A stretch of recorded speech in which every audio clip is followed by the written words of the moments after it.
শাকিব খান এবং জিতের দুই বাংলার দুই সুপারস্টার। দুই বাংলাতেই খুব জনপ্রিয়। এপার বাংলা ওপার বাংলা দুই বাংলার ইন্ডাস্ট্রিকে সমৃদ্ধ করেই যাচ্ছে এই দুই সুপারস্টার ভক্তর অভাব নেই। আর এই দুই সুপারস্টার ব্যক্তিগত জীবন নিয়ে ভক্তদের সর্বোচ্চ কৌতূহল থেকেই যায়।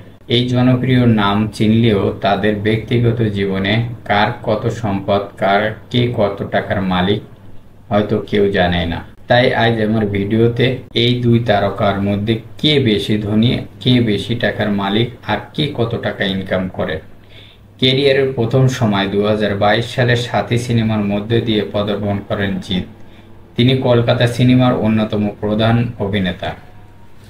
জিৎ তার ক্যারিয়ারের প্রথম 5 বছরে 8 থেকে শুরু করে 17 লক্ষ টাকা পর্যন্ত পারিশ্রমিক নিয়েছেন। অন্যদিকে শাকিব খান সোহানুর রহমান সোহান পরিচালিত 1999 সালে অনন্ত ভালোবাসা সিনেমার মধ্যে দিয়ে জীবন শুরু করেন। শাকিব খানের ক্যারিয়ারের প্রথম 5 বছরে 2 লক্ষ টাকা থেকে 3 লক্ষ টাকা পর্যন্ত পারিশ্রমিক নিয়েছেন। ক্যারিয়ারের বর্তমান সময় জিৎ সিনেমা প্রতি 60 লক্ষ টাকা থেকে শুরু করে 90 লক্ষ টাকা পর্যন্ত নিচ্ছেন। অন্যদিকে শাকিব খান সিনেমার প্রতি বর্তমান সময় 70 লক্ষ টাকা থেকে 1 কোটি টাকা পর্যন্ত পারিশ্রমিক নিচ্ছেন। বিজ্ঞাপনে জিৎ করার জন্য 1 লক্ষ টাকা থেকে নিয়ে থাকেন। আর এদিকে শাকিব খান 2 লক্ষ টাকা থেকে শুরু করে 5 লক্ষ টাকা পর্যন্ত নিয়ে থাকেন বিজ্ঞাপনের জন্য।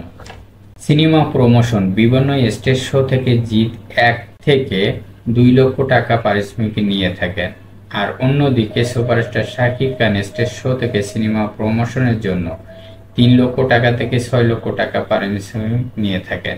প্রযোজনা সংস্থা জিতের গ্রাসরুটস এন্টারটেইনমেন্ট থেকে বছরে প্রায় 2,50,00,000 লক্ষ টাকা পর্যন্ত ইনকাম করে থাকেন। আবার অন্যদিকে শাকিব খান প্রযোজনা সংস্থা এসকে ফিল্ম থেকে তিনি বছরে 3 কোটি টাকা ইনকাম করে থাকেন, যা বাংলাদেশে কোনো নায়ক আজ পর্যন্ত করতে পারেনি।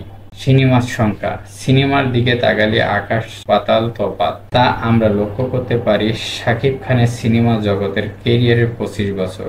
আর এই 25 বছরে শাকিব খান 259টি সিনেমার নাম লিখিয়েছেন, যার মধ্যে 250টি সিনেমার মুক্তি পেয়েছে। অন্যদিকে জিতের সিনেমার ক্যারিয়ারে এই 22 বছর জিৎ মাত্র 52টি সিনেমা করেছে, যা শাকিব খানের মুক্তিপ্রাপ্ত থেকে 140টি সিনেমা কম। এবং শাকিব খান দেশ এবং দেশের বাইরে বিভিন্ন দেশে স্টেজ শো প্রোগ্রাম করে থাকেন এবং ইন্টারন্যাশনাল ক্রিকেট লাইভ পার্টিসিপেট করে থাকেন। অন্যদিকে জিৎ ভারতের মধ্যে খুব বেশি একটা স্টেজ শো পারফরমেন্স করতে দেখা যায় না। বাৎসরিক ইনকাম জিতের বছরে 4 কোটি টাকা ইনকাম করে থাকেন।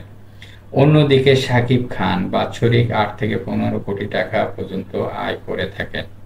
বাৎসরিক ইনকাম থেকে জিৎ অনেকটা পিছিয়ে আছে শাকিব খান থেকে। এই ছিল আজকের এই ভিডিওটা কেমন লাগলো বেশি বেশি করে ভিডিওটা শেয়ার করে দেবেন, যাতে অন্যজন ভিডিওটা দেখে বুঝতে পারে কে কত টাকার মালিক। ভালো থাকবেন, সুস্থ থাকবেন। আল্লাহ হাফেজ।